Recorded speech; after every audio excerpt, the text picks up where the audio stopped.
Listen ma. The perimeter of a square is equal to the perimeter of a rectangle. అంటే ఏమని perimeter square కి rectangle కి సమానంగా ఉందంట. అంటే ఈ స్క్వేర్ రెక్టాంగిల్ యొక్క పెరిమీటర్ ఈక్వల్ గా ఉన్నాయి కాబట్టి మనము ఈక్వల్ సింబల్ వేసుకున్నాం. నెక్స్ట్ ఏమంటున్నారు, rectangle of the length is 17 centimeters and breadth is 11 meters.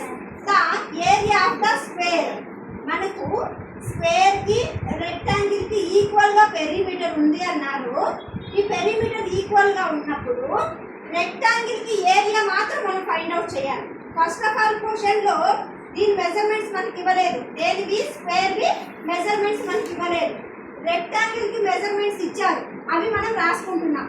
Rectangle perimeter formula ఏంటి, 2l + b. Length 17, 2 × 17 + b length 11. Addition చేసుకోండి మా. అడిషన్ చేస్తే 28.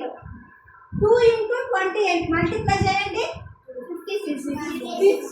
56 వస్తుంది. చూడండి ఇక్కడ మనకు పెరిమీటర్ ఆఫ్ స్క్వేర్ కి 4 × s ఫార్ములా. ఇటువైపు మల్టిప్లై చేస్తున్న వాల్యూ ఇక్కడికి వచ్చి డివిజన్ చేస్తుంది. 4 1s are 4 రిమైండర్ 1 ఉంటుంది. 4 16. అంటే ఒక సైడ్ మనకి ఎంత ఉంటుంది, 14. ఒక సైడ్ 14 ఉంటుంది. ఇప్పుడు స్క్వేర్ కి ఏరియా ఫార్ములా ఏంటి, square area formula area equal to side square కదా. సైడ్ ఎంత 14 వచ్చింది కదా. 14 × 14 మల్టిప్లై చేస్తే మన ఫైనల్ ఆన్సర్ వచ్చేస్తుంది.